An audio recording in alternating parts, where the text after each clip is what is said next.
Good morning, one and all. Hope you're having a great holiday season.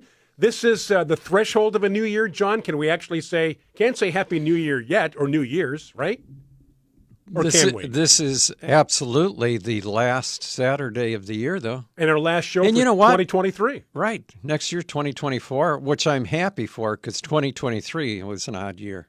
It was an odd year, wasn't it? Yeah. But I should say good Looking morning, forward welcome to to Garden an America, even year. because we got right into this. I tossed to John. This is Garden America for those that are just tuning in. Maybe you happened by this show on Facebook by accident. You thought, who are these three clowns? And if you're listening to us on the radio, it's already 24. It is 24. And Happy that's New Year. Directed to our friends on Biz Talk Radio. This is a pre-recorded show from last week. So all that to say, when you listen to this show on Biz Talk Radio, you're listening to last week or last year, if that's possible. And this is where John's head starts to spin. Hey, do you remember far back when you were in school and you used to have to write the date on all your papers, right? I was thinking about that the other day, at the very right-hand side of your paper. And whenever it was a new year, it always took you a week or two to kind of figure out the new year, right? The date. Like writing checks, right? Well, that's when I had the trouble. Now that we're not in checkbook. school, how much longer does it take you to figure out what year it is, right? Because I don't ever write the year on anything. No. So when it does come up, I always have to think about it. Like, what year are we in? I think I'm already used to 2024 already. Really? Yeah. It's I didn't even, you just saying that right now just kind of jolted me. Yeah, it's burned into my brain. It's going to be 2024. 2024. But, I noticed the same thing. As you get older, you prepare for the coming year. You do? Yeah. Because it could be your last year. Tiger's the age where he just takes one at a time. He doesn't care what year it is. Yep. Yeah, no, you're right. You're right. Yeah. What's going to happen this year? Any year could be your last. Wow. You going to write a book based on that? No, but that's one of my New Year's resolutions is to, by the end of 2024, I hope to have my first work of fiction finished. That's exciting. How long have you been thinking about this? This one, not very long. years. I've been thinking about writing a fiction book for probably 20 to 30 years. Yeah. But this particular book, my wife gave me an idea a month ago, and it excited me. So I'm writing a fiction thriller. That was a smart move of you to jump on something right when you got motivated or excited to do it. Because I think that's the biggest thing that people don't do is they'll be like, oh, that sounds like something really fun. I should really do it. But they never start it, and then it just never happens. So, see, I'm the opposite of that. Move. I jump on it and never finish it because I lose interest quickly. But you still have interest in this, right? Yeah. We're going to see what happens. An exciting plot? Is it an exciting plot? It's a very exciting plot. Can you turn it into a movie? Yes, you can. Really? Yes. Or made for TV? Did you have an offer? You know people, offer? right? You know people in the business. I probably, yeah. I could safely say maybe, perhaps. John, I was working with with an iPhone, so I can shoot a movie for you right here. So, I mean, nowadays that's all you need. Actually, you shoot about maybe 3 to 5 minutes of a tease. Yeah. Can you give us the title, or would that give it away? Do you have that? It has a working title right now, which may end up being the final title. I might ask your opinion on that. Sure, absolutely. But not over the radio. Don't want anyone to steal the idea. So Yeah, anyway. absolutely. You're safe with us. All right. You are safe.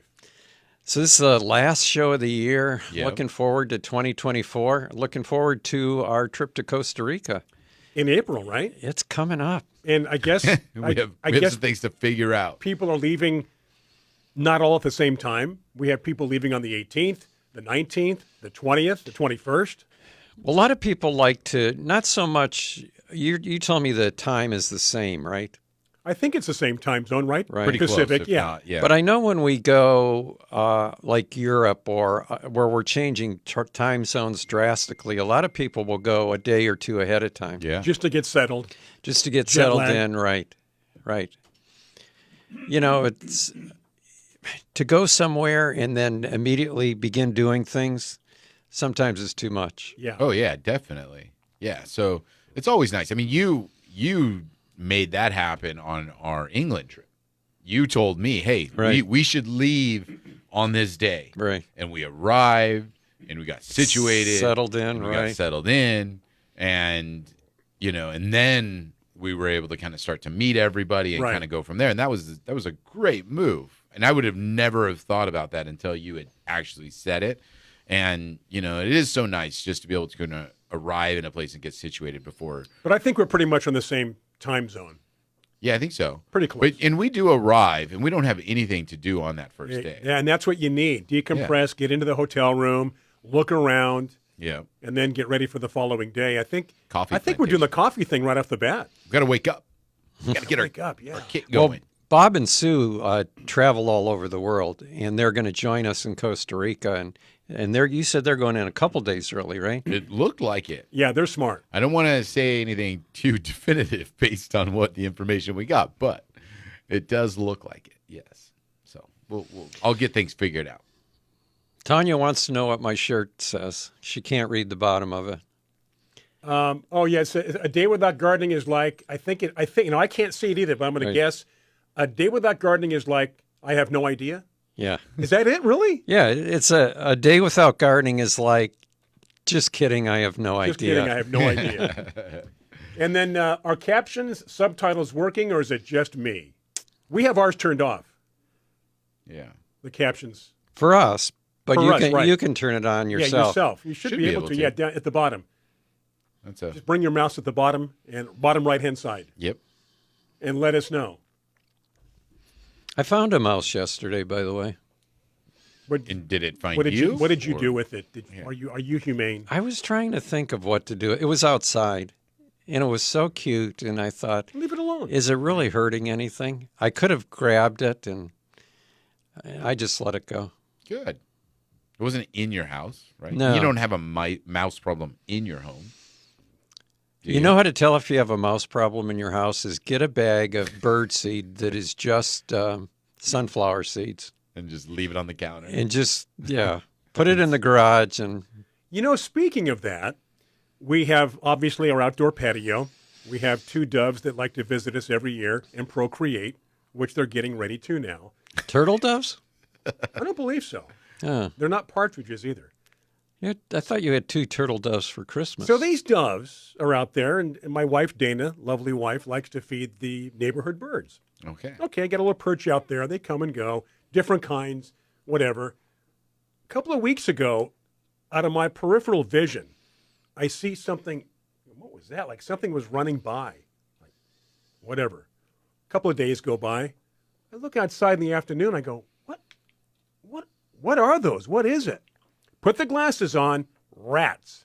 A mother rat and about 4 or 5 babies in the seeds. Just going to town. Bummer. And I'm talking about the mother rat was as big as a chihuahua. Yeah, I was going to say like a cat. And it's like, okay, what is in those seeds that they like? I know what you were thinking, mentioned- too. You were thinking, you dirty rat. you mentioned sunflower seeds. I don't think we have any sunflower seeds Really? in the bird. They love sunflower seeds. But yeah, and they've been back a few times. But you make even the slightest move, and we're indoors, right? Yeah. Looking at the sliding glass door, they're gone. But I'm like, oh, in fact, I think I have a video. I couldn't believe it. Bummer. They say you can walk outside at any given time. You're within 6 to 10 feet of a rat. I believe it. I'm not talking about your friends. I'm talking about the rodents, Right. the actual rodents themselves. Hey, we've got a break coming up. Dana says, let's pretend they're cute mice. They're just cute mice on steroids. How about that? Well, she thought they were mice. And I said, no. I that's said, big. The babies are the size of a full-grown mouse. That mother's like a chihuahua or a cat. Jeez. We want to get to the quote of the week. When we come back, or we got time? We have time. All right. And then we're going to bring on John Clements this morning, right? Yeah, we had originally scheduled one of our friends, Danielle, who's a landscape designer, but we had to reschedule because of illness. Let's have John do the quote of the week. You ready? Yep. Quote Brian's from Helen Keller. Helen Keller. Yeah. It's been a while. It has been a while. And I picked this for the new year. She said, your success and happiness lies in you. Resolve to keep happy and your joy, and you shall form an invincible host against difficulties. She would know. You know, talk about people you admire for what they accomplished. She was awesome. Absolutely. It is break time, a break for our friends on Biz Talk Radio. We do appreciate you tuning in this morning. So happy New Year to you, our last show of the year, our special New Year's show. We're going to get a hold of John Clements during the break. Do stay with us. I'm Brian Main, John Bagnasker, Tiger Palafox. You are tuned in, and we appreciate it, to Garden America.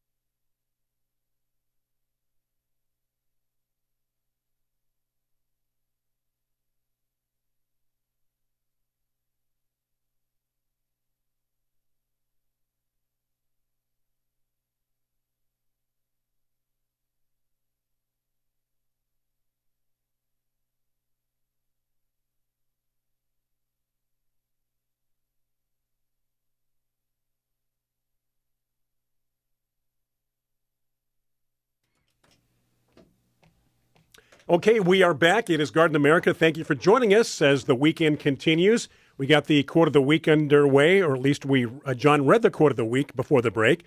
The show is underway, and right now, Tiger, John Clements, along with you and the rest of us, will also be underway. Yeah, one of our great friends from long ago and currently great friend has agreed to join us this morning. We had to have a slight change of plans for our guest. He's pinch hitting. Yeah, I called up John and said, hey, would you be willing to come on the program? He's always wonderful to chat with. And why not end the year with John, but at the same time begin the year with John? John, thank you very much for joining us this morning. How are you doing? Well, thank you, Tiger. I feel honored to both end the year and begin the year with all of my buddies there at Garden America. Absolutely. Yeah. We have an interesting format for our show where we can say that this is going to be the last show of the year, and it's the first show of the year, depending on where you listen at. Right. But you know, John, you've always been a great friend of ours. You know, in your history with gardening, you're currently with the San Diego Botanical Garden. Just lots of fun stuff. To get started, what were some highlights for you this past year with gardening? Wow. I think finding a Chandler pomelo, which is a tree I've had before but then did not at my current backyard orchard. And believe it or not, that is a hard tree to find. It is incredibly difficult. And I found one, believe it or not, at Home Depot. I always pass through the garden section. It's not as good as going to a good local independent garden center, but I looked at the mats, the sea of citrus that were there, and one caught my eye. I literally have been around citrus so long, I can see, like Elmo used to say, which of these things is not like the others. And bingo, I went over and looked at it, and it was a Chandler pomelo, the only one in the bunch. Wow. Brian, you had no trouble with the Chandler pomelo, but finding the Ross or the Rachel or Monica was always your problem. I never thought I would hear you give a friend's reference. Yeah, exactly. Never thought I'd see the day. Do you know how many Friends show I've watched in my life? None. Right, exactly right. Hey, John. So how long was that search going on for that pomelo? About 5 years. Oh, okay. And actually, I misspoke. If I said Chandler, it was a Valentine. Valentine is see, that makes sense. It's heart-shaped in the middle. It ripens at Valentine's Day. It is red and beautiful and delicious inside. Can you tell I like citrus? I love citrus. When you mention Home Depot, and I'm definitely not trying to give them a plug here, but you do get surprised sometimes. They deal a lot with Altmans, and Altmans is one of maybe the largest succulent grower in the country, if not probably the world. Yeah. But the funny thing about that, though, is that when you go into their succulent section, sometimes you can find the most exotic, unique, and different succulents that you'll ever see, because Altman's also does a wonderful job of breeding, creating, finding, and growing all these varieties. But the way that those box stores receive them is they just receive them as a selection. See, like at a normal garden center, you have a buyer that goes and finds things, brings them in. They're at the botanical gardens, John. You guys have a curator, right? You guys focus on specific varieties and bring them in. Well, box stores, they just if it's a 4-inch succulent, they put it in a flat and they send it to the store. Same price as the jade plant. Exactly. And so you could be surprised sometimes, right, John, about what you find there? That's absolutely true. In fact, a guest suggestion for you all, if you haven't had Kelly Griffin on before, you need to have Kelly Griffin on the show. Okay. And Kelly is the head hybridizer for Ken Altman plants that specializes in aloes and agaves and other succulents. He's amazing. I've been to his home garden. Oh, my. It's better than visiting a botanic garden. He has stuff that I can only dream of getting my hands on. And the thing about the stuff coming into Home Depot, it's just a random selection, and sometimes they'll have a one-off that they don't need as a mother plant anymore or something, and they will send that. And so that's one of the reasons I always scan every time I go, just in case. The same thing with Lowe's. I really prefer I always buy all the time from my local independent nurseries, but there is the occasional little needle in a haystack there. And that's always a fun find too. I mean, even if you're shopping through a garden center, sometimes it's fine to find those fun plants. It's funny. I brought in for Christmas gifts for Brian and John a little gardenia, and it's a gardenia radicans, but it's got a variegated foliage. I'll show it on the jasminoids. It's called radicans, but it's got a variegated foliage. And I was just walking through my own garden center. I'm like, oh, this looks kind of cool. Where'd this come from? And yeah, exactly. And, so it's kind of fun to hunt and peck and see what comes up. And, I always... Is that a jasminoides? It's a gardenia jasminoide radicans. I would really like that. Yeah, right? Yeah, because radicans is not so rare, is variegate, but the jasminoides is nice to see that. Yeah, a little compact gardenia. But, I've always complimented John's garden, John Bignosco's garden, because he has those one-off plants that are unique and different, but he puts them in a way that it all works together. His garden is a quilt to some extent, but it's a well put together quilt. Yeah. I think that was a compliment. I like the way John's watching you to see what you're going to say. Yeah, exactly. So, if I may chime in too regarding sort of the one-off that will be very, very special.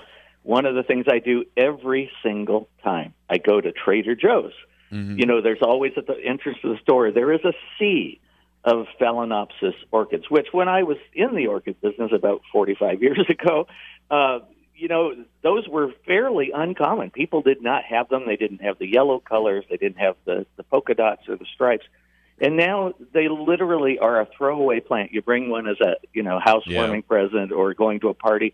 But like maybe 1 out of 200, they will have either a zygopetalum, which is one of my absolutely favorite orchids. It's fragrant, blooms a lot, it's beautiful, or they'll have Miltonia that are just a part of this group. So I literally scour that every single time I go to Trader Joe's, too. Yeah, that's fun. You'd be able to find something that, is unique and is fun. And then, the other cool thing about it is how to buy them. When you see those Phalaenopsis or those orchids, and everybody wants the ones that have all the flowers that are open, and because they look so pretty, all the flowers are showing. Yeah. But you realize like, oh, that's not the one I want. I want the one that has 3 or 4 buds still yet to come, right, John? Over there in the orchid section. Yeah. Hey, John, we're going to take a break right now. When we get back, we'll continue chatting with John Clements this morning. We're just, bringing in the new year with some fun conversation, talking about our highs and what we look forward to in the upcoming year.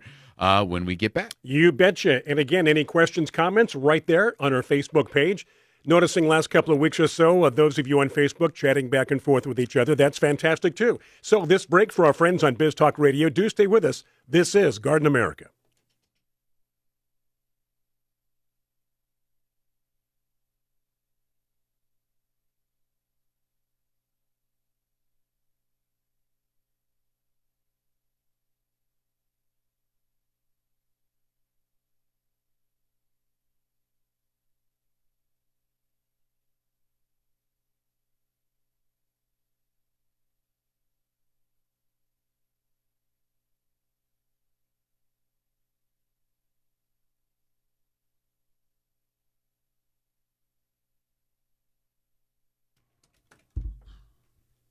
Okay, we are back. It is Garden America, of course. We're talking with our good friend John Clements as we continue.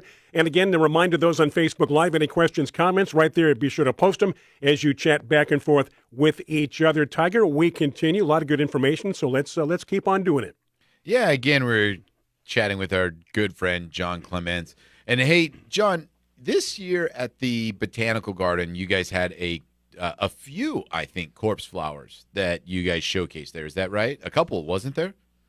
We did. We actually had 2 in bloom this year. Yeah. And I don't know how secretive they are with anything, but is there any other variety of plant they are looking to possibly showcase this upcoming year? Can you give us any insight or, because it's kind of neat how that particular flower, that particular plant creates such buzz, right? People line up and, love to visit it. Is there any other plans for the Botanical Garden? Well, one of the things that we've done that's a rather recent innovation is, we had that big, beautiful glass conservatory greenhouse that opened up just about 4 years ago now. And we use that space now as partly growing space, but also as a place to hold very nice garden shows. And so one of the things that we've done very successfully is to do an orchid show. And so we'll be doing that again in May this year. And we have the whole place. It's not just like they're sitting on tables in pots. We really make it this beautiful, organic, sort of maybe a floral convention quality show. And we bring in about 200 new orchids every week to be in bloom. And so that's been a hit. So that's become now for us a yearly event that people look forward to.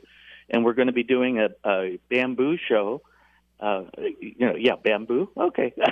Bamboo, huh? I've got a huge bamboo fan. They're just so messy and so on, but there are some very cool bamboos out there. And it will also include a bamboo sculptural event where artful or utilitarian bamboo structures are going to be happening. And we're always on the lookout for those kind of plants that are so rare that it's a real treat to come and see them. And we have now, I think, 7 or maybe 8 of the corpse flower plants. And so it's getting to the point now where it's more common than it used to be. It used to be you might find one in your area every 7 or 8 years. And now it's gotten to the point where we're going to have some pretty much every other year, sometimes a couple a year. And in the bamboo, back to the bamboo, so is it they're making things out of bamboo, or what do you mean by bamboo structures? Are they intertwining bamboo and creating things out of it, or what are they doing there? Yes, that's correct. Okay. And so we'll have some artists from Japan that will be doing some very interesting things with bamboo.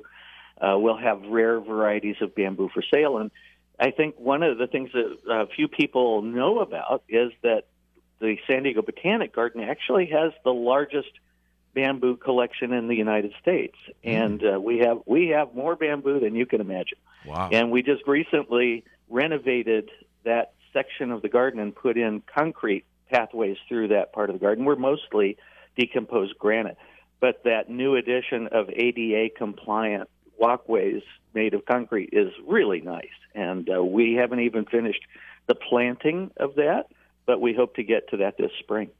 It's funny, we've just recently started purchasing at the request of one of our designers we work with, because she spec'd it into a few designs. There's and I think most bamboos are edible to some degree, but there's a specific one that was called like sweet tooth or sweet shoot or something like that she started specking into her designs. We started bringing this bamboo that people use in different dishes and things. So there's a lot of unique varieties of bamboo in there, and it's kind of fun to be able to grow. I didn't realize that you guys had such a vast amount. I mean, it does grow well here in San Diego, and there are some really neat varieties out there that fit in a bunch of different criteria. So that's kind of a fun little program.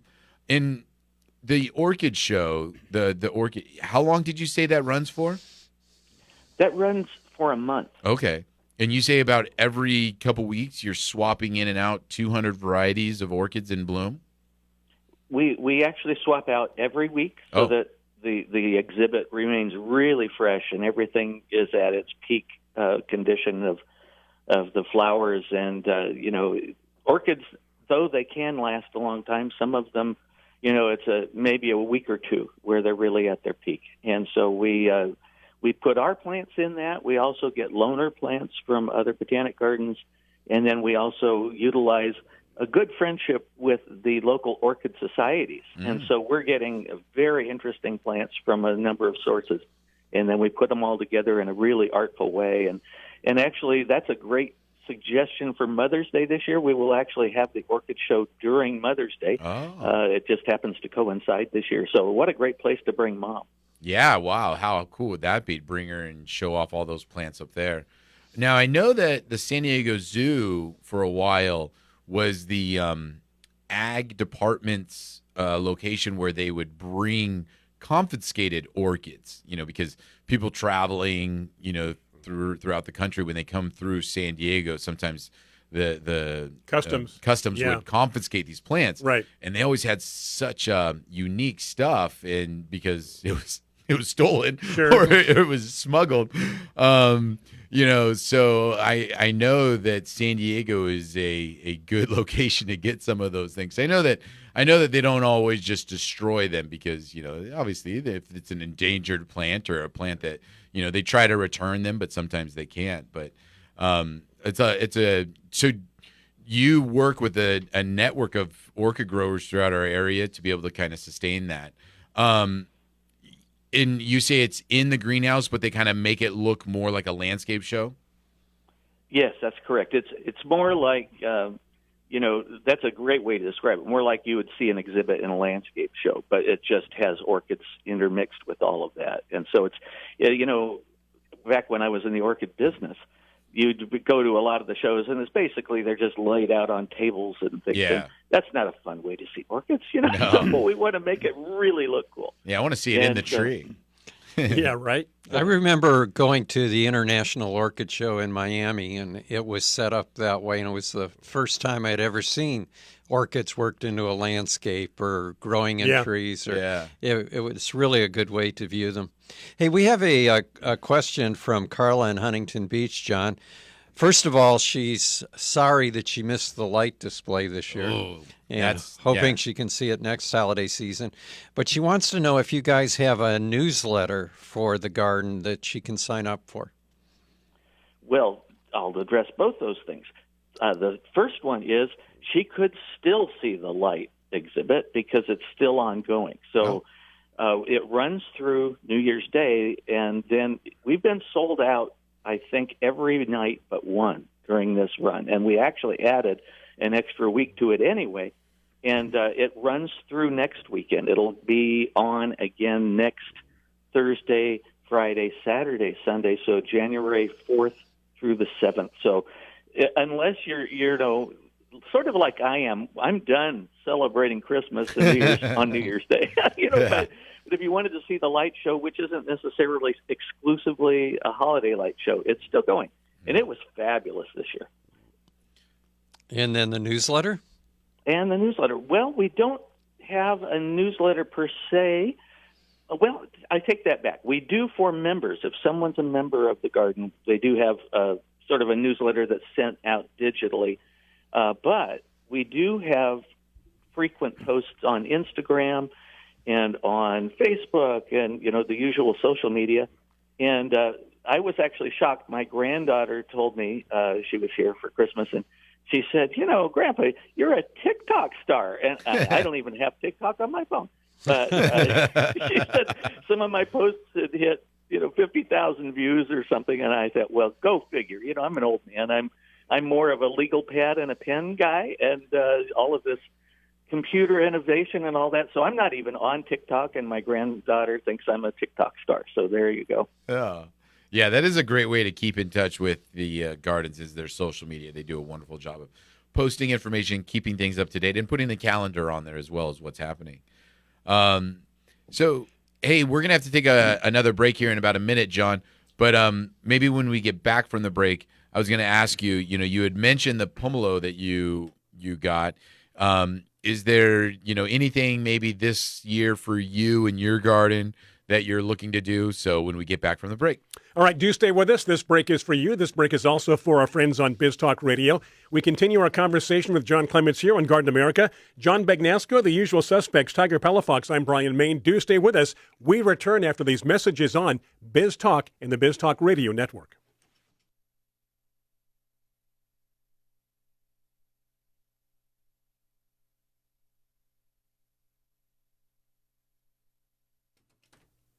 We have returned from the break. We do appreciate you tuning in each and every weekend, or at least as much as you can, as we broadcast throughout the entire world here via Facebook Live. So thank you for that. Thank you to those on Biz Talk Radio, the Biz Talk Radio and TV network. Stephanie and her team putting together Garden America for us each and every week. As we continue, by the way, on Biz Talk Radio, this is the final segment of our number one. Tiger? All right. So before the break, I had asked, is there anything that you're looking to possibly do in your private garden this upcoming year, John? Do you have any plans? I do. I have really sort of recently discovered South African bulbs. And I'm sure that John is very familiar with some. I've had some for years, Babiana and Ixura. And, Freesias are from South Africa, but there is such a panoply of such stunning, beautiful bulbous plants from, I guess, more, they're corms, they're not a true bulb. But, wow, I'm planting a lot of those this year. And then the other thing is I really enjoy flowers under the fruit trees. And so to just see a bare area, one of the things that one can do is to actually put daffodils and other types of bulbing plants under your trees. And so you have both beauty and utilitarian, wonderful, consumptive fruit, And I just recently had some Kishu mandarins off of my tree in the backyard. Oh, my goodness. That's one tree I always include on my list of top 5 if people don't have them in their garden, is a Kishu mandarin. It is like a little flavor bomb the size of a golf ball, and it's so sweet and so juicy and so delicious and seedless. And so I'm always looking to add new fruit trees to the garden because I think there's just hardly anything else that gives you so much satisfaction for the use of space. Yeah. John just reminded me of a couple things that I need answers to, because you're talking about South African bulbs. And Tiger, you just brought one in a couple weeks ago, your Brunsvigia, right? Yep, exactly. But when Dave Erlinger was at the Botanic Garden, actually it was Quail Gardens back then. Yeah, quail. You had a selection of Hemianthus that he referred to, and I think I found some literature one time that called it a tractor seat Hemianthus. Does that ring a bell with you? Well, he might be referring to Hemianthus coccinea. No, I think it was not that one. I think it might be Humulus. Oh, okay. And it has a pink flower, but the leaf on it was about the size of a tractor seat. Yeah, that one can get big. One of the things that we do regularly as a botanic garden is we keep track of every single plant, and they all have tags. They all get accessioned in, and we have records and things. But that is one that I don't think we currently have. Sadly, one of the things that happens is in a botanic garden, you do have things perish occasionally, or a gopher gets it. And the only two Hemianthus that I'm aware of that we have now are both albifloss and coccinea. But I'm going to have to call Dave and see if he has some. Maybe put it back in. Well, I divided mine and gave half to Tiger. I don't know if he still has it. Yeah, but I do. If Dave doesn't have it any longer, we'll be happy when ours divide to give you some back. But I don't know why I'm fascinated with it. The leaves are similar to albifloss because they're two leaves that come out, but they're just huge. And then, of course, the flower's pink instead of white. So, yeah, I hope you guys still have it somewhere. So that is a great suggestion. I'm going to talk to our curator and see if we can run it down. So, John, regarding your bulbs that you're introducing into your private garden, I mean, are you the kind of guy that hops online and tries to find these things? Do you just kind of they pop up in front of you? How do you go and introduce these new plants to your yard? I'd say all of the above. One of the things that I frequently, because I do a lot of lectures and I blog, and then we have a group on Facebook that Nan Sturman and I run called San Diego Gardener on Facebook, which we started in, had a few hundred people. We're up to like 19,000 people in that group. It's one of the most visited sites on Facebook and grows like crazy all the time. And but one of the things I suggest to people is, if you're interested in a particular genre of plants, make sure that you attend the plant sales that are held by, for instance, the Cactus and Succulent Society or the Orchid Society. Or I went to a show in May at Balboa Park for the Iris Society, and bless their hearts, there were like 5 ladies in there running this show that were probably in their 80s, and so that's a particular part of gardening that's just disappearing. And so I bought probably a couple $100 worth of things that I've never seen at the nursery before. So that's a great source of plants. So one of the best sources I've had has been the plant show of the San Diego Cactus and Succulent Society, where you can find some South African bulbs. There's a guy in town named Ken Blackford who specializes in them and hybridizes them too. And so I have some Biophonies and some Brunsvigias and Amarylligia, which is a cross between an Amaryllis belladonna and a Brunsvigia, and there's just all kinds of fun things. And so there are some really unique places to get plants that are easier than people realize. And the bulbs are fun. I mentioned this before that you put them in there and you can go months and months without anything. But then, they peak, and then all of a sudden they wonderful foliage or bloom, and then they just kind of go away again. And they're just always a fun little surprise where, a gardenia bush is wonderful to have. They produce nice flowers and good fragrance, when they are in bloom. But the bush is always there, and, it serves its purpose. But the bulbs are like a fun little surprise, because you forget you have them, and then all of a sudden you're like, oh yeah, I forgot I planted bulbs there, and now I'm looking forward to it blooming. And and you're right that usually under fruit trees people try to keep that area kind of more clean and clear. That bulbs are a great way to kind of use that space, because they do wonderful in that area, and it does help keep the fruit tree area still clean and clear during most of the year, that you don't have start jasmine growing under it or any other bushes. Hey, we are going to have to take another break. When we get back from the break, we'll finish up chatting with John Clements. Such a good guest this morning, so thanks again, John. But we're going to take a break now. We'll be back soon. You betcha. Those on Biz Talk Radio, this is the final segment. Coming up in just a very few moments, news on the Biz Radio Network, Biz TV, Biz Talk Radio. And then we come back at 6 minutes after 8 o'clock for hour number 2. Do stay with us if at all possible. You can also go to our Facebook page, Garden America Radio Show. Anytime during the weekend, we're on live. You can talk, you can interact with us.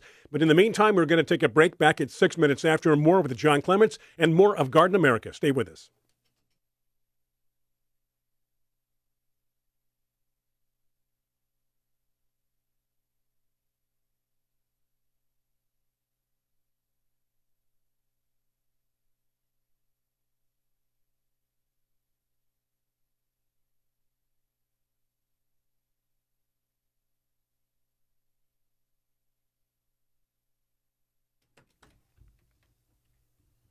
Welcome back to Garden America. If you're just joining us, we appreciate that as well. This is hour number 2 on Biz Talk Radio, Facebook Live. We just keep on moving right along, and we're good to go. Hope you're good to go as well. Nice to have you along for the ride. Tiger, going to wrap things up with John Clements as we continue, and a happy new year to one and all. Yeah, and John, you had mentioned that some of the things you're looking forward to, for the upcoming year, were some of the South African bulbs. Planting them. What other plants are you looking for? Is there anything that you had mentioned that pomelo? Is there anything you're on the hunt for right now that is at the top of your mind? Well, I'm always looking for cool things. And then because the orchid show's coming up soon, I'm on the lookout for orchids too. So there is some orchids that are in my past that I always really enjoyed, and that was an old hybrid from probably the 50s, and it was called Portia. And there is a variety called Portia Appletons. There was a really nice one called Portia Canizero too. And I was recently looking through some photos from plants I've had in the past, and I've just remembered how stunningly gorgeous those orchids are. And so they've been added to my hunt list for this year too.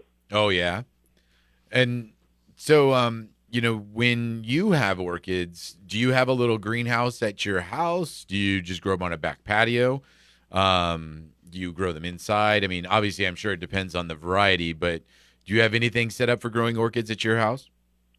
No, I used to have 4 acres of orchids, and now I have orchids on the windowsills and in the plants and in my office, and I have a few outside, but I don't have anywhere near the number of orchids I used to, which is sad. But eventually, as you get older, you sort of downsize more and more, and it's just.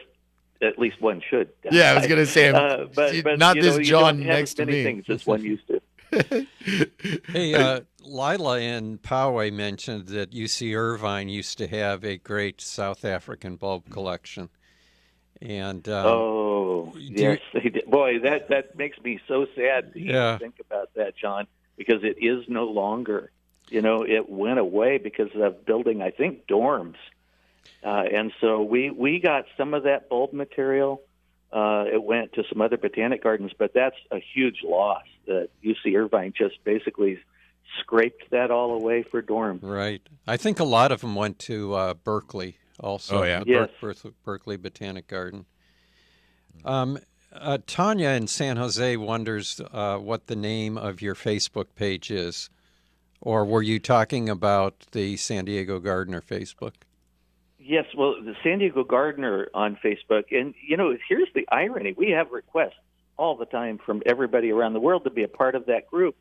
But we actually hone in on only San Diego County. And when people ask to join the group, we actually vet them, and they have to answer 4 questions, and one of which is, what part of San Diego County do you live in? So people that are in L.A. and other places, we don't even let them join because we want that to be a very particular tool and a very particular source of information that's relevant to us in San Diego County, because we really have a very different growing condition than the rest of the country. Yeah, well, and you bring up a great point that it's not that you're trying to be exclusive or, try to, keep people out. It's just that, in order for it to be the tool that you're talking about, right, it really does have to be maintained to a standpoint of people that are interested in gardening, people that are sharing the same, region, same area, to be able to get their questions answered properly or their information shared properly. There are a lot of gardener groups. I mean, look at our program, Garden America. I mean, we reach the world. Exactly. And, right. And we have a lot of fun doing it. But at the same time, when you're listening to our program, sometimes you could have zero interest in the topic that we're talking about. But we're also reaching a much broader format of people. And so even though you might not have been interested in what we're talking about, there are people that we are connecting with and sharing information with that do. Where San Diego, the Facebook group, they do a wonderful job of just trying to create that, sense of community, very local. I think when I joined, they noticed, you're only a mile or two from Riverside County. You can't. We'll let you in, but we're going to review you every year. Yeah. Oh yes, the being vetted constantly. Yeah. But one of the things I recently over the last year, highlight for me was I did some articles for Martha Stewart magazine, which I love Martha Stewart. I'm sorry, but I was really pleased to do some quotes and things there. But one of the things that I suggest people is they need to understand their local plant environment. Which is I think local independent nurseries are so invaluable, as you can bring in a leaf or ask questions that are relevant to where you are. And if you live in northern Saskatchewan, join the Northern Saskatchewan Garden Society on Facebook, or Northern Arizona, or the Great Plains, because I guarantee you their problems are different than ours, their soil's different than ours, their climate's different than ours. And so try to use well the resources that are near you and most relevant.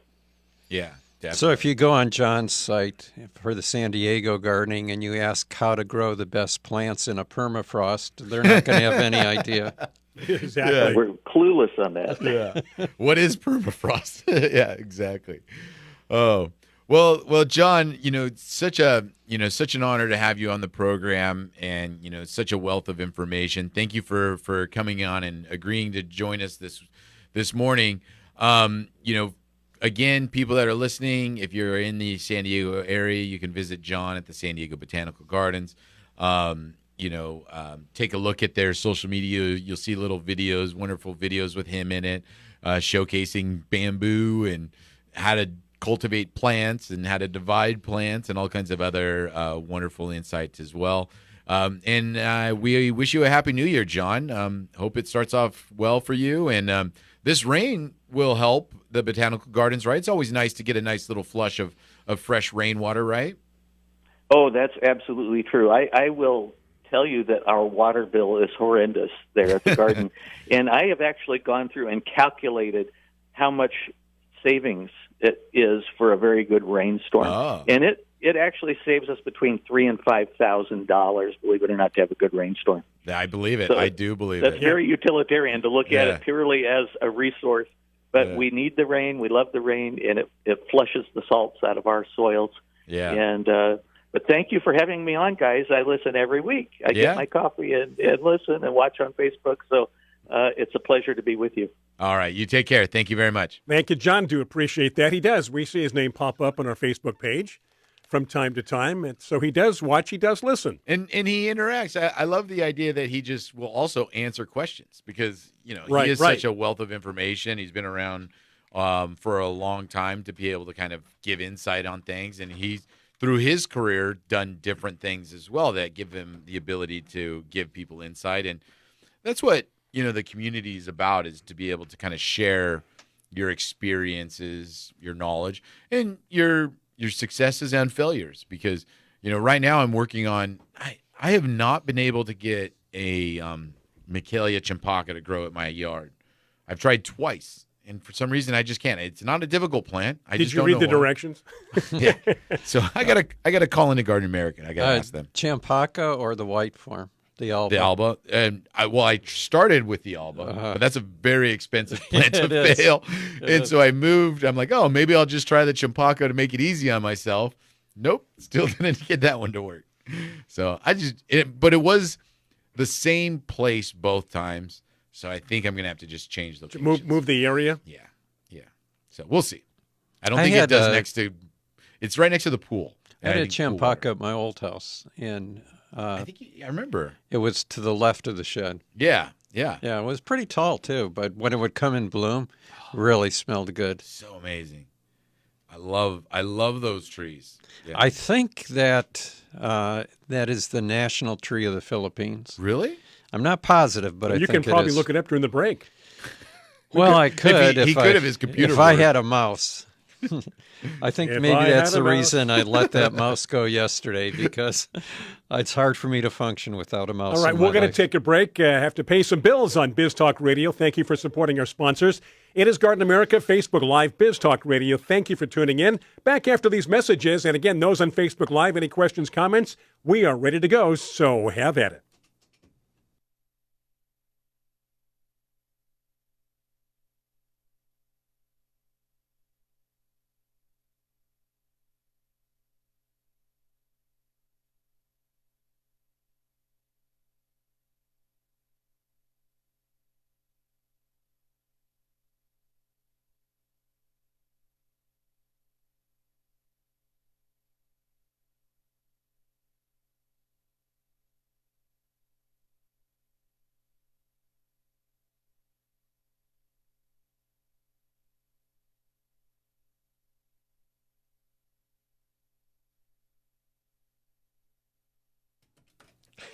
Welcome back to Garden America, Hope you enjoyed your break. I know we did. Some great conversations during the break here on Garden America. Facebook Live, Biz Talk Radio. Happy to have everybody aboard.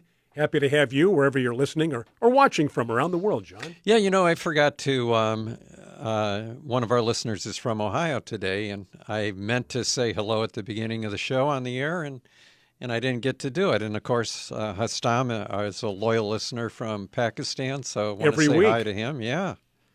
People from all over, and there's people all over the world that aren't even chiming in. They don't even interact. We have no idea that they're listening, but they're there. Yeah. I was surprised at some of the high listenership we had in different countries around the world. Well, I like the way that the package we put together this year to entice advertisers. I love what we did because it was a little bit different because they'll always ask, well, who's listening and what is your reach and what are your ratings? And our answer is, you'd be surprised. And that seems to have worked well. Yeah. Just leave it like that. You'd be right? surprised. You'd be amazed. It's hard to argue with that, Brian. So, what else? Did you read the newsletter this week? Probably not. Well, You no, probably didn't have I time. did. That's how I knew that our guest was Not here. not here and that we had to bring in John this morning. I loved what you did with a Happy New Year. And there was a little article about gardening resolutions, New Year's resolutions. I didn't read that. But, usually this time of the year, we ask people on Facebook Live. Well, that's what I was going to do, yeah. Let's do that. There was some recommendations to make resolutions, but wonder if any of our listeners have some New Year's gardening resolutions. And, Veronica, thank you. Veronica says, it was a great newsletter, Brian. It's always a great news. Well, sometimes it's good. This was a great one. This one was great, So yeah. what are your New Year's resolutions gardening-wise, right? Right. I mentioned mine about finishing my book this year. Mm-hmm. But I also have a gardening book that I'm in the middle of, so I don't know if I'll finish both. I already know how much money I'm going to make on the gardening book, which is why I'm writing a fiction thriller. Because you'll get fictional returns, right? Well, I will not get my book on Polyantha Roses made into a movie. That I know. So anyway, if you never know. Yeah. It could be exciting, man. Hey, by the way, how are your plumerias doing? So I'm actually. So my house is weird. Okay, so I have what is it? Flowering. I think it's pear. I think it's a flowering pear in the front yard. Okay, and it hasn't lost like any of its leaves yet.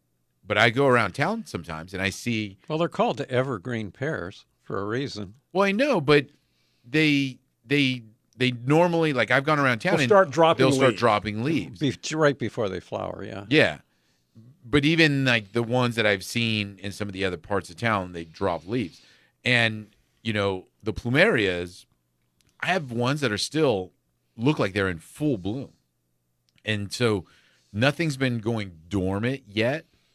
And so I don't know, so the plumerias, to answer your question, they look good. Well, this is why I asked. They're a little bit damaged. Because I have two. Okay. One never really did anything. It looked like it was going to bloom. It's in the same state it was 3, 4, 5 months ago. Uh-huh. The one in the patio, the big one, full bloom. It looks beautiful. Yeah. I'm just. And John, yours are probably fully dormant now, right? Any plumeria? What do you mean now? Like they don't have any leaves. Or they're the alive. Entire year. Yeah. No, my plumerias went leafless this whole year. Yeah, isn't that weird? But I think they're still alive. Yeah. So we'll see. I'm hoping for some leaves this coming year. year. I don't feel bad that my one went leafless as well. But the other one in the patio was it's full bloom right now with leaves and flowers. There are evergreen plumerias that are more tropical, which I don't think I'd have any luck with since I can't even get these to grow. That's, by the way, Veronica in Spring Valley. Her New Year's resolution is to, what was it? It was the key. Here it is. Whoops, I just lost it. Well, but Veronica anyway, says that her plumerias dropped their leaves but are now putting out new leaves. Right, but right above that, she mentioned her resolution was to keep the couple plumerias she had alive. But right now, my computer's or did your computer blow up friendly. again? All my chat disappeared. Oh. It'll come back. So I'll say though, you know how I travel and then I like to try to collect things. So during this last I travel and I collect things. during this last trip, Is that a euphemism for smuggle? during this last trip to Hawaii, you know, I got a plumeria that I was excited about. But How was that coming back across? Back into San Diego Customs. I'm not going to what's that say where you get yourself in trouble? Incriminate yourself. Incriminate myself. So, anyways, there was a bridal bouquet plumeria, a plumeria poo. So it's a little different variety, pudica, plumeria pudica. So it's a little different. Leaf is shaped a little bit different. Plant grows a little bit differently. So I'm excited about that one this upcoming year. So that's all my energy is into that, making that one grow this year. By the way, we've been watching a few reruns of these various international border custom shows. Vancouver. Did you see me on it? Not yet. These are reruns. Vancouver, the United States, I think New Zealand, and United Kingdom. Oh. And you know those cards you fill out when you arrive? Are you bringing in any fruit, vegetables, whatever? Meat. That's serious stuff. That's a federal card that you fill out. That's if you don't fill it out correctly, it's like lying to a customs agent. You're in big trouble. And the number of people who go right through, you know, in the airport, nothing to declare. They on through. Yeah. And they'll say randomly, you know, they'll look at somebody. They look at body language. They pull them over. And they look at the card and they say, you filled this out? You understand it? Yes. Did you pack your baggage? Yes. You know what's in there? Yes, of course. And they open it up. 9 times out of 10, there's meat. There's all these things they didn't declare. And they're not happy about that. So my advice is when you travel, be honest, because these people are very good at, you know, who's doing what. They pick up on nervousness. That's what they're trained to do. And they're federal agents, and they can't arrest you. You know, and you know what's funny? Going to Hawaii, they make you fill one of those cards out. Going into Hawaii. Because they're so protective in Hawaii. Yeah. I don't think coming back, though, right? No, Right. coming back. I mean, as you leave Hawaii, they check that stuff. But then when, you know, coming into California, it's not like we had to fill out one of those forms. But if you travel internationally, that's when you're going to get hit. Definitely. Absolutely. And John, you know about that. There's a Hawaiian plant. You know, I'm going to Hawaii in a couple of weeks. Right? Yeah. 3 weeks, I think. Bring us a surprise. Well, one of the plants that I've had many times in the past and killed every time, but I want to bring in another one is Brighamia. Brighamia? I think so. Uh-huh. What is that? It's a plant that's native to the island of Kauai, endemic to there, and I think it grows on the seaside cliffs. And I have some cliffs at my house that, you know, drain really well. They're not seaside, though. No. We got to take a quick break. Right. But we're going to come back. More of John's story, more of Hawaii, more customs agents, more international smuggling. After this, on Garden America.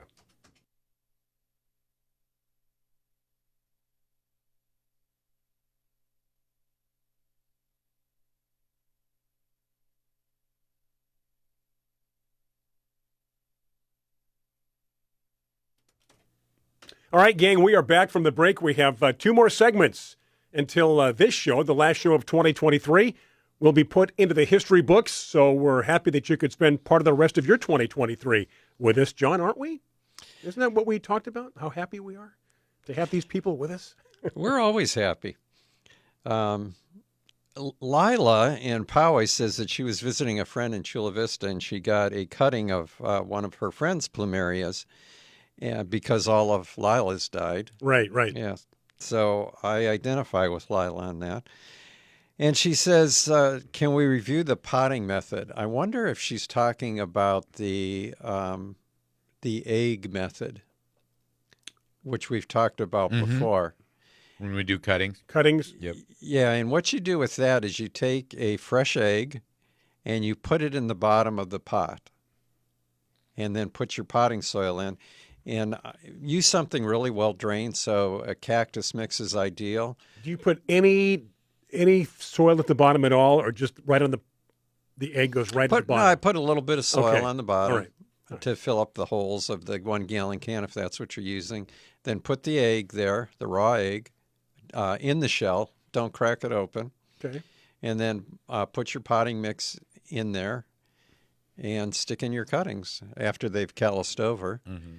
And then just leave it. This time of year, with the winter going, they're not going to grow. But and so when you put your cutting in the pot, stake it up. Put a stake in there and tie it to the stake, because otherwise during the winter with winds and rain and stuff like that, it's just going to blow over. So if it's callous, it should grow. Come spring, it should be ready to root and leaf out. Now, normally they'll leaf out before they've rooted in the spring, or begin to leaf out. So don't think that because you see leaves. Right? Yeah. Don't take the stake off or anything. Just leave it. And simple as that. All right, All right, Carla. that's your advice. Go ahead, Tiger. As I get older, I find the days are getting shorter, even in the summer. So in 2024, I resolved to enjoy the garden I have, and not idolize the garden I want. To be thankful for any success and let go of any failures. Oh, and Lord willing, to clean out and organize my garden supplies. That's a good idea. Yeah. Well, I have two gardens to go along with what Carla is saying. I have the garden that I'm working in, and then I have the garden in my mind. And so I'm happy with my garden no matter what state it's in, because in my mind I envision what it really is going to look like. I'm going to think about that today. Yeah. I like that. I agree with John 100% Yeah. because see mine, like John's garden, is a growing garden, meaning it's still young. Right. My yard's Yeah. only 5 years old. John's is even shorter, I think. 2 years. Yeah, 2 years old. 2 years at the most. So, our vision of our yard is not today. It's of 5 years from now, 10 years from now, Right. 15 years Yeah, from now. yeah, exactly. I don't What have we're- any visions 15 years from now, but But that's what 5, definitely. but that's what we're looking forward to. And, where other people that have been in their home for 20 years, 30 Right. years, they have the yard. And now it's modifying it, changing it, adding little parts to it to make it, what they want. So, I don't think if you have a mature landscape, you're usually not looking 10 or 15 years down the road. You're looking more like one to Right. 5 years as far as what they do, the changes they make. We had a new HOA management company take over probably maybe a year and a half ago, 2 years at the most. Prior to that, they would do these walkthroughs once a month. Get that off the ledge. Hey, why is that up there? You can't be hanging that. And they were really, they gave me a hard time because I have plants pretty much everywhere. Yeah, you're a hoarder. So with this new management company, my patio was just overflowing. So I started taking, as you know, pots out of the patio and putting them along the walkway, which technically is landscaping HOA responsibility. And I just kept adding to it. Nobody said a word. I've got plants all up and down the walkway, both sides. I've got roses out there. I've got a banana tree. I've got and I'm just waiting, like they're going to tell me to, Oh yeah, they're But- going to say one day. One day a new manager, haven't one day said something. a word. Yeah. And the landscapers very nicely go right around it. They blow the leaves off. They don't knock anything over. So that's where I escaped my having too many plants. So and now the patio, I can actually walk in the patio. Well, the thing with your area too, Brian, and this is I used to have a patio, and this is what I loved about it, is to some degree, you can go in there in one weekend, and you can completely change your whole Change landscape. everything. You can change the pots, you can change the plants in the pots, Right. the location of everything, Yeah. and you can make it a brand new yard in one weekend. When you have a yard, it takes more time. Well, you It have to takes- be slow. It's a slower process. Yeah. You're not going to change it overnight. Yeah. Tiger reminded me of a Christmas present my wife got me, which was a T-shirt. This year. Yeah, with a Okay. big picture of a rose on the front, and it says, "It's not hoarding if it's plants." That's pretty good. So Tiger just called you a hoarder, but Exactly. Yeah, it's not if it's yeah, plants. if it's plants. How can doesn't we count. work in the old hit song, "I Never Promised You a Rose Garden"? Never- We've got to work that in. That was a hit song by Lynn Anderson. I never promised you Early a rose 70s. garden. Yeah, I beg your pardon. I never promised you a rose garden. Right. It's a good song. Very very pop hit song. Yeah.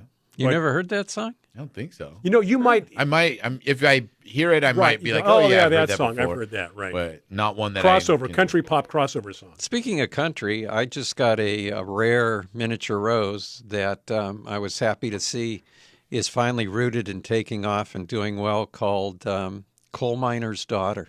Oh, Loretta Lynn. Yeah, Interesting. yeah. That's I have a fun lot name. of really rare minis. That's a fun name for a rose. Coal Miner's Daughter? Yeah, like right. I mean, Yeah, that I don't is know. It's good. kind of a neat name, Right. In general, like We have to do something, John, with old dogs, children, and watermelon wine. That's way too long. It is. Yeah, it is. Yeah. Yeah. Watermelon wine. You know, we've talked many times about I'll look for a rose just because of its name.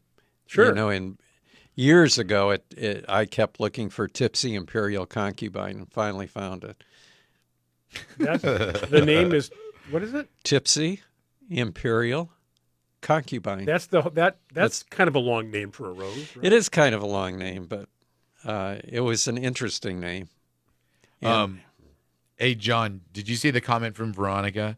And John will, not with plumerias, but with roses, sympathize with this. But it's my plumerias dropped their leaves, but they are now putting out new leaves. And it's funny when plants do that, where you know what they're supposed to do. They're supposed to go dormant this time of year, and that's fine, and you're happy with that. But then when all of a sudden it changes its mind, and then like you're like, wait a minute, no, Yep. you shouldn't be doing that yet, because roses are the same thing.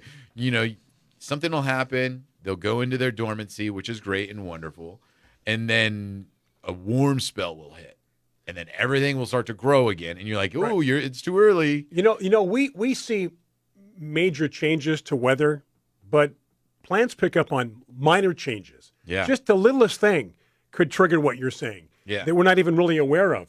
But I like what Veronica also said, not planting hoarding. It's adding to the oxygen levels in my neighborhood.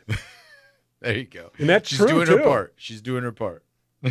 Absolutely. Where are we? Got a couple of minutes. Yeah. I Till was the break. going to, talking about plants doing things out of season. I fertilized my roses a little bit later than I should have. So this was a picture I took yesterday. Oh, what is this? That one is from my Japanese rose garden. It's called Takao. Cow? Takao. Now there's T-A-K-A-O. there's two buds on there. From same the plant, same right? one, from the Two same blooms, plant, right. Two blooms. One's a little bit more open. And that, Beautiful. Foliage looks great. It is not. Yeah, it yeah, does look I know, nice. which is kind of surprising. Hey, knock, knock. December called. Your Yeah. roses are blooming. I know that I put in the Japanese rose garden late, and right now the leaves look fantastic, and it surprises me because some of those roses, they're older. Takao comes from, I think the breeder was Okamoto, and it was from 1975, so that's almost 50 years ago. Good year. 75. But some of those roses are black spot and mildew prone. Mm-hmm. And all these roses have shiny leaves. They look great. You know what I have blooming? Green Planet. Oh, yeah, but that could have opened up two months ago and still be And blooming. you could be just looking at leaves. You don't even know. No, I've got three. I've got three starting to open up. But Everything now, else is usually, dormant. in the winter, Green Planet usually gets some purple dots on it. Does yours have that? You know what? I've had that problem before, but so far these don't have any on it. But Really? as they mature and open up, sometimes you do see them. And you're right; they get those dots on them. We've got to take a break. We have one more segment coming up. Whatever's on your mind on Facebook Live, be sure to get it in. Again, next segment's our shorter segment of the show, so do stay with us for that. Those on Biz Talk Radio, we thank you for joining us. We're going to take a break because these messages are for you here on Garden America.